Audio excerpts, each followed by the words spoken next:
Kahit nga masama nga yung pakiramdam ko nga dito mga ka-swipe, bumangon talaga ako at ito nga at magtatrabaho na nga. Dahil nakaraang linggo nga mga ka-swipe ay sumama nga talaga yung pakiramdam ko, tinrangkaso nga itong ka-swipe nyo pero ito is lumalaban pa rin kasi nga hindi pwedeng tamarin nga tayo kahit nga may sakit nga tayo. Dahil may dumating nga mga ka-swipe na parcel, ito binuksan ko nga muna bago nga ako magsimula mag-live.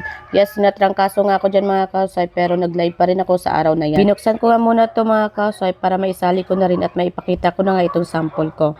Itong binubuksan ko nga mga kasap ay nabudol nga ako ni Mrs. Bichay nga dito sa lagayan nga daw ng mga makeup. Wala naman ako makeup, karo. Di lang sa makeup nga pwede ito mga ka-swipe, kaya gora na rin kayo, mag-check out na rin kayo. Sana mabudol ko rin kayo. Anyways nga, ito ay may iba't ibang kulay nga tayong mapagpili ang kulay. And then kung ayaw mo is mag-random colors na lang kayo. At ang napili ko is random colors kasi mas mura po ang price kapag nag-random kayo. Dinalawa ko na nga mga ka-swipe kasi pang sample ko na nga yung isa at yung isa is lalagyan ko talaga siya ng aking mga kunting pampaganda na hindi naman tumatalag. Wala naman talaga kasi ako mga ka-swipe na ginagamit. Ayan, tamang sunscreen at lipstick lang talaga yung ginagamit ko at lotion. O diba?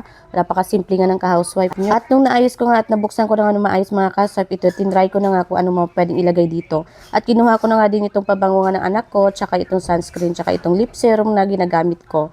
And then, kinuha ko na rin pala itong pulbo nga ng asawa at anak ko. Oo, asawa ko at anak lang ang gumagamit nga nitong pulbo. Dahil hindi nga ako nagpupulbo mga ka-swipe, baka mamuti nga yung mukha ko. Napakaganda din talaga mga ka-swipe tingnan kapag may ganito nga tayong organizer dahil ma-organize nga.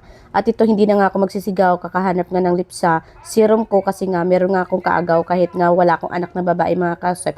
Dahil itong bunso ko talaga ay nahat naman ang ginagamit ko nga is pinapakailaman niya palagi. Habang minsan nga nagla-live na nga ako, sumisigaw na nga lang ako na saan na naman yung lip serum ko kasi hindi naman pwede harap ako sa camera mga ka-swipe na putlang-putla naman itong labi ko.